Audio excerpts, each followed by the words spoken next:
evening. I'm Melisa Idris. Welcome to Consider This. This is the show where we want you to consider and then reconsider what you know of the news of the day. To mark World Refugee Day on the 20th of June, the Asia School of Business, in conjunction with the UN Refugee Agency UNHCR, recently hosted a conference on refugee studies and forced displacement, during which our guests today presented their research on understanding refugee stereotypes in Malaysia. So they join us on the show today to discuss, to share some of their findings. Let's welcome Dr Melati Nungsari, who is an Associate Professor of Economics at the Asia School of Business and a Research Affiliate at MIT Sloan School of Management. She's also the Deputy Dean of Research at ASB and the Faculty Director at the ASEAN Research Center. Rachel Decruz also joins us. She's also with the ASEAN Research Center, where she is a Senior Research Associate. Both of you, welcome to the show to share some of your findings.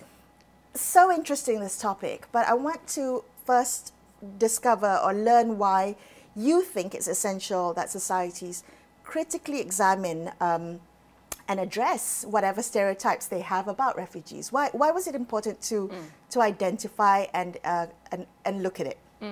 So I think there are sort of two separate reasons. I think the first one is that it's always useful to understand where we're starting from as a baseline, because a lot of these stereotypes actually factor into how we create policies, how we treat people who are not, we are unfamiliar with.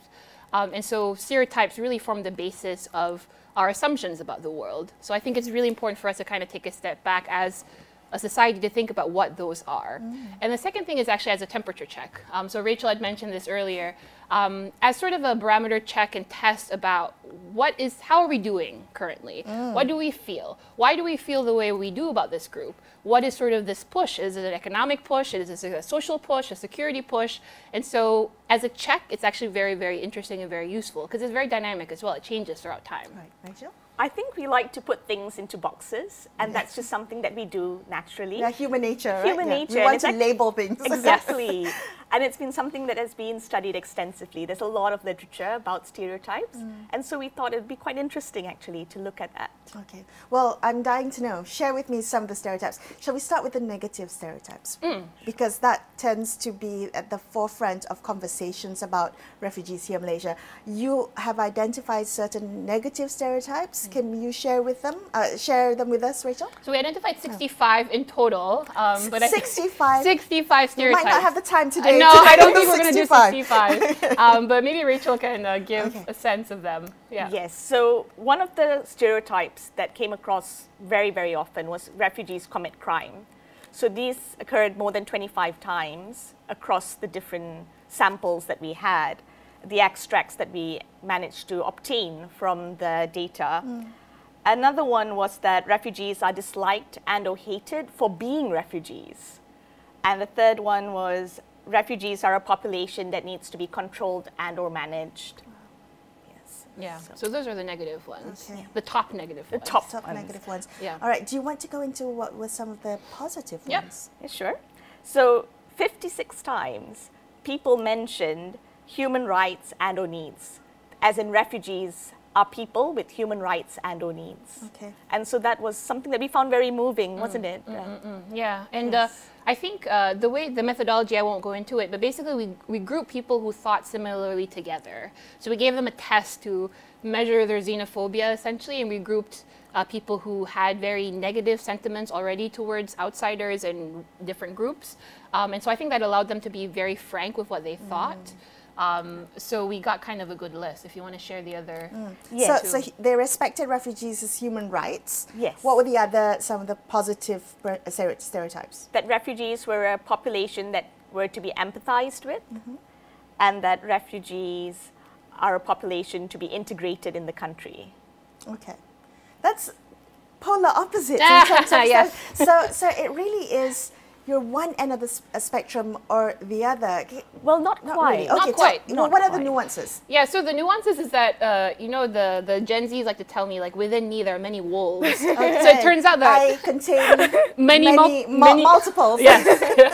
And so the interesting part is that if we broke through, like in the entire data set, which had like over 1,000 excerpts to look at, there was an equal amount of negative and positive stereotypes given. And within one person speaking, and they tend to speak, for a very long time. Very long. They can go from being super discriminatory to very understanding to super discriminatory in the next sentence, which kind of signifies this sort of internal conflict when you're thinking about refugees. So they're a group, you hear about them, you sympathize with Palestinians, but how do you jive that reality with economic insecurity, feelings about other minority groups and stuff like that. So we didn't find very actually clear-cut, insidious, mean people. How do stereotypes emerge? I mean, what shapes someone's stereotype of a group or community?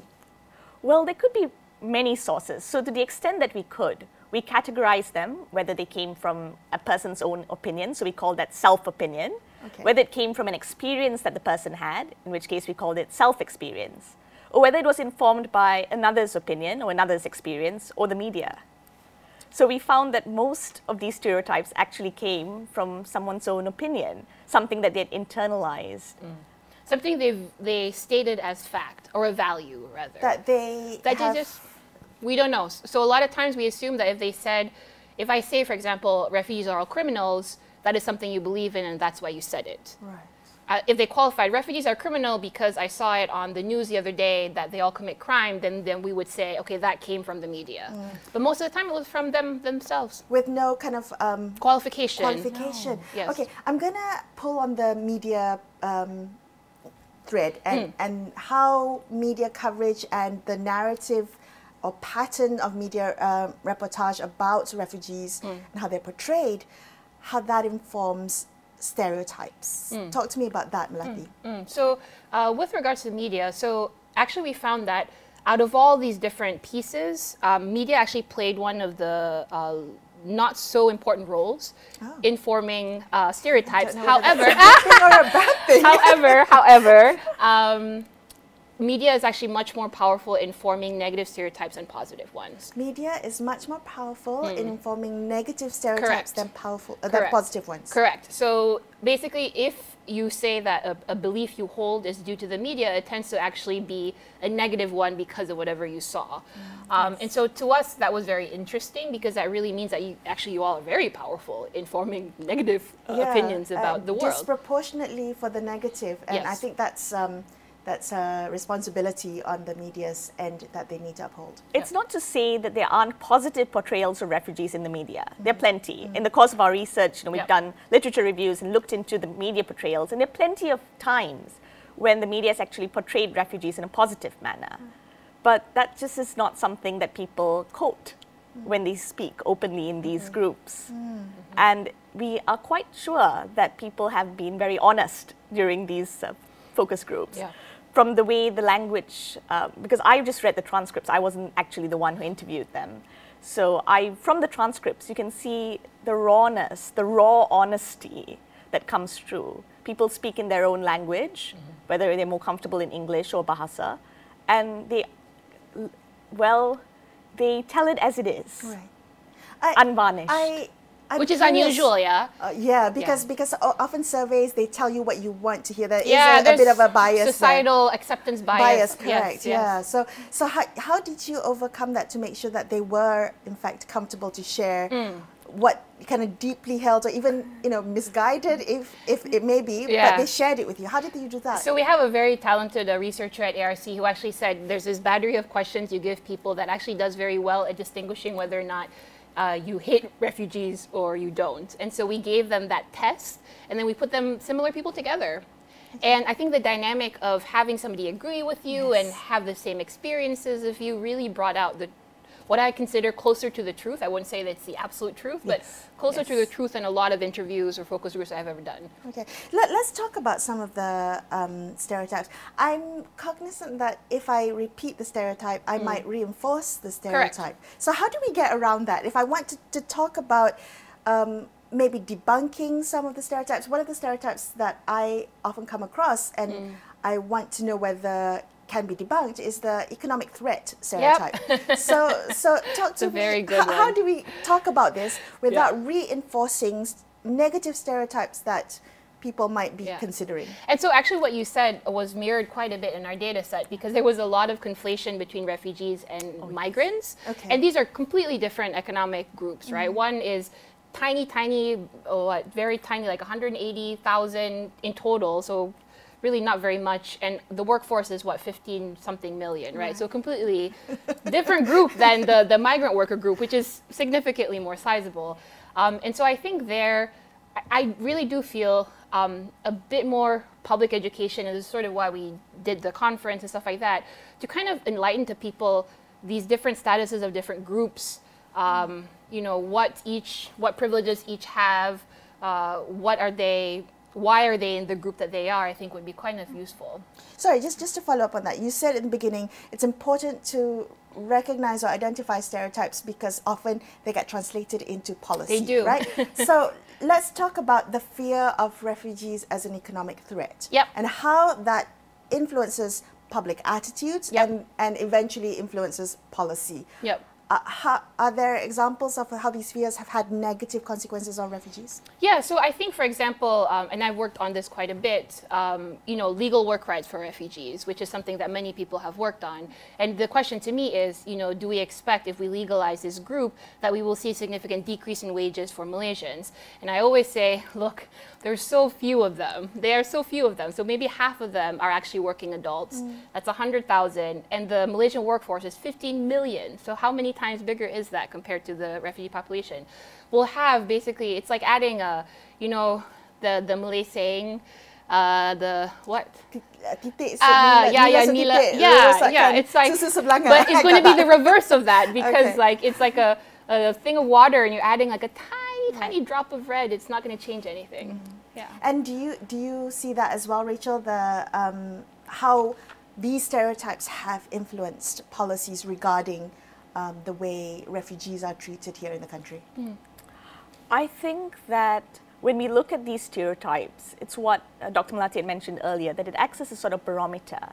So now we have a sense of where people are at, really, with these stereotypes and with their sentiments towards refugees. And I think this allows for a pause and self-reflection.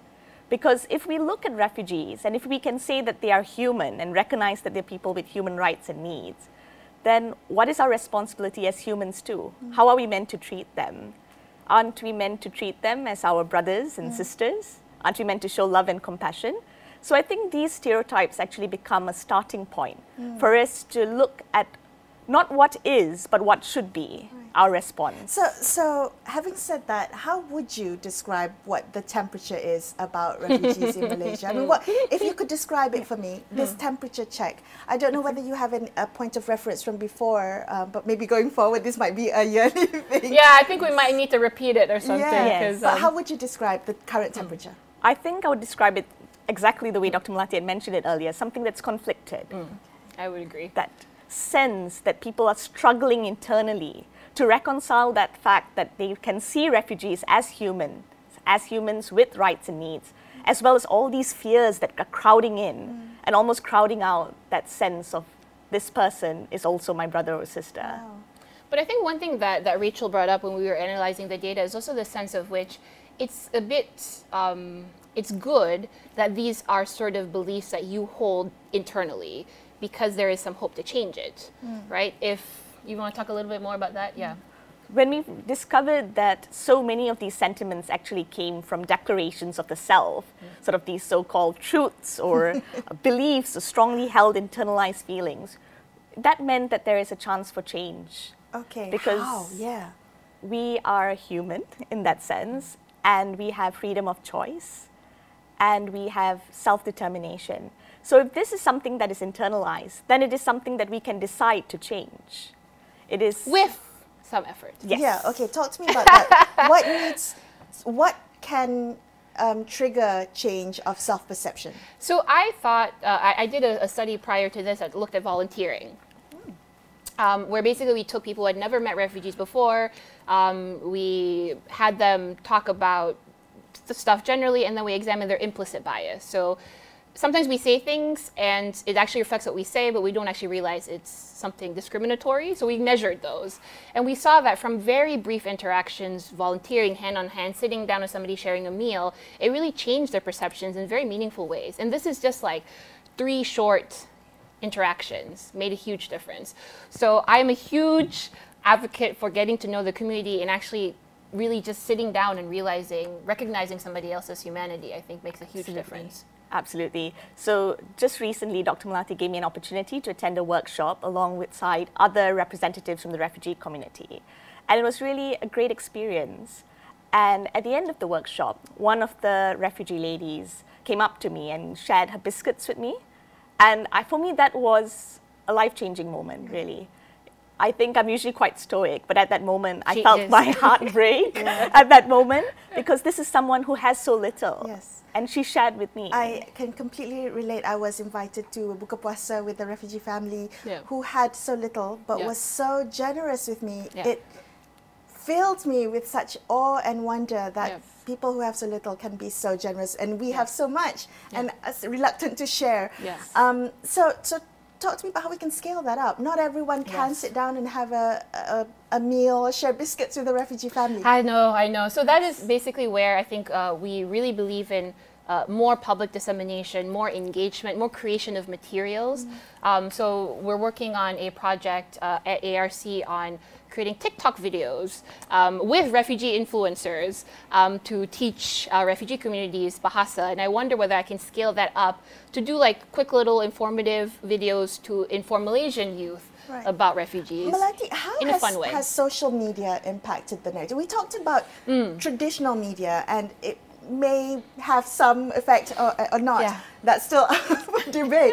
But when we think about social media, has that been positive or negative in shaping stereotypes around refugees, the conversations around refugees? So I think it's a form of media. So I think that the negative ones that exist, unfortunately, will be the ones people sort of anchor on, and will be the ones that affect people the most. And so I believe that it is sort of our responsibility as people who know that a lot of this stuff is not true, to actually stand up and say it isn't, because it's very powerful, and these things can perhaps make a lasting chance that maybe cannot be corrected by 2 sessions of volunteering and stuff like that.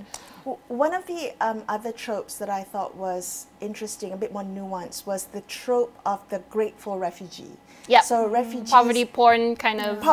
Refugees needing to use the language of gratitude to accept severe restrictions on their freedoms, yet still be grateful for the little that they have.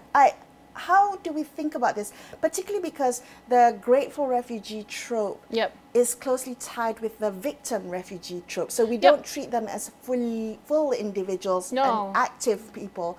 How do we think through this trope? We actually yesterday had a refugee representative she originally is from Pakistan, and she said something that has stuck with me, which is, even before we speak, people already have these opinions about us.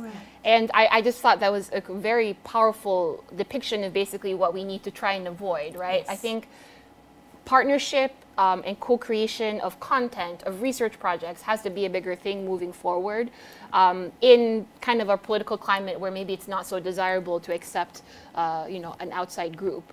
And so I would really like to advocate for, again, partnerships with the refugee community, which is harder and takes more time, but eventually I think bursts more impact. Okay, so with this kind of research that has identified these stereotypes, how would you like policymakers to act on this research that you've put together?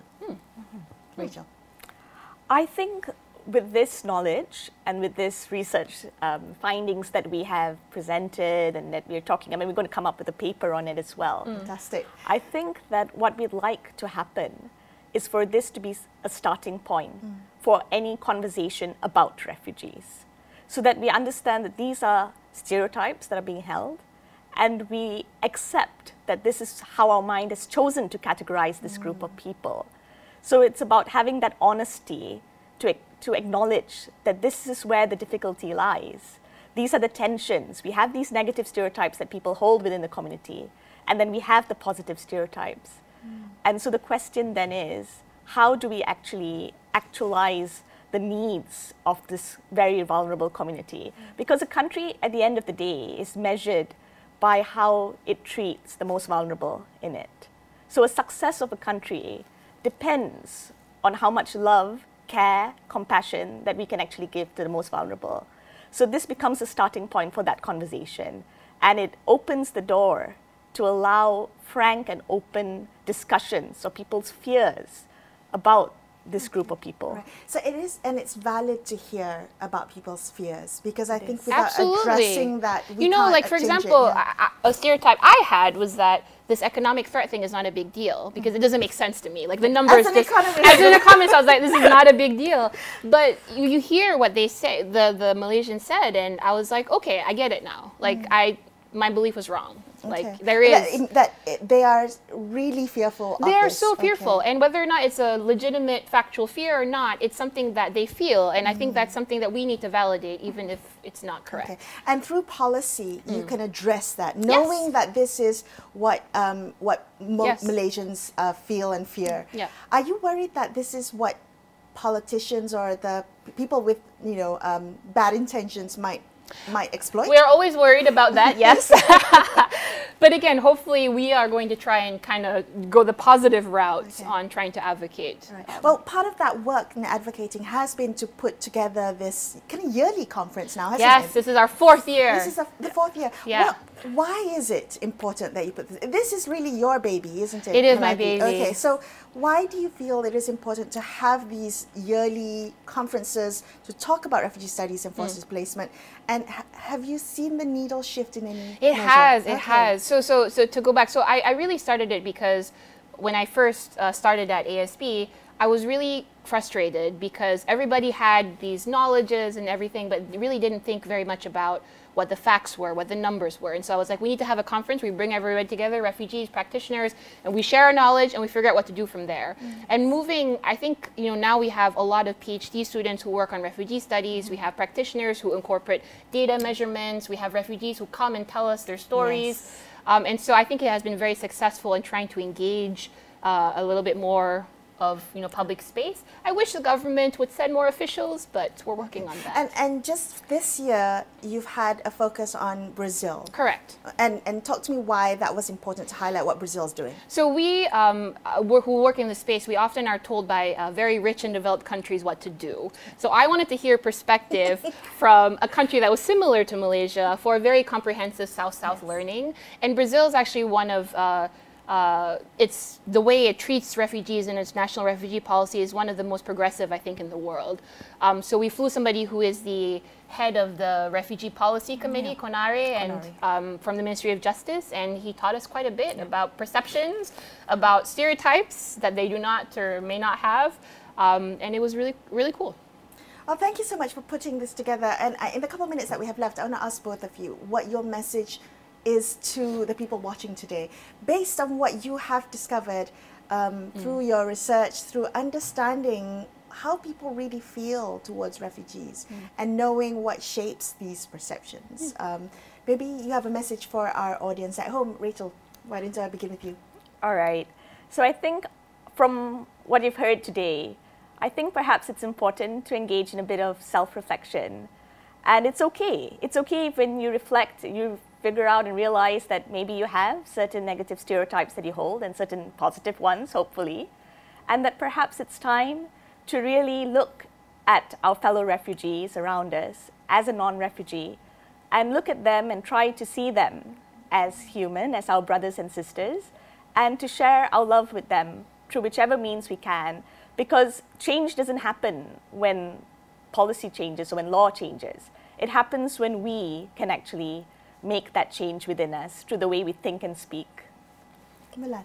Yeah, no, so I agree. So the other thing I wanted to mention for all the academics watching this, I think it's really important that the public knows what you're working on. I think one thing that is very clear to me is that the world is changing so fast. AI, there's displacement, there's war, there's climate change. And academics, you really have the ability to shape a bit of public narrative. And so dissemination is hugely important to our field and how we do our work and how we influence lives. So think more about dissemination, but also think about, like you said, not having people use your findings in a negative way that will impact the community badly. We do not want to leave people worse off. That's right. We have to be responsible. Yes, we absolutely do. Yes. So both of you, thank you for sharing so your much. research and for this important work that you've been doing and your passion in delivering it today. I appreciate your time, both of you. That's all we have for you in this episode of Consider This. I'm Melisa Idris, signing off for the evening. Thank you so much for watching, and good night.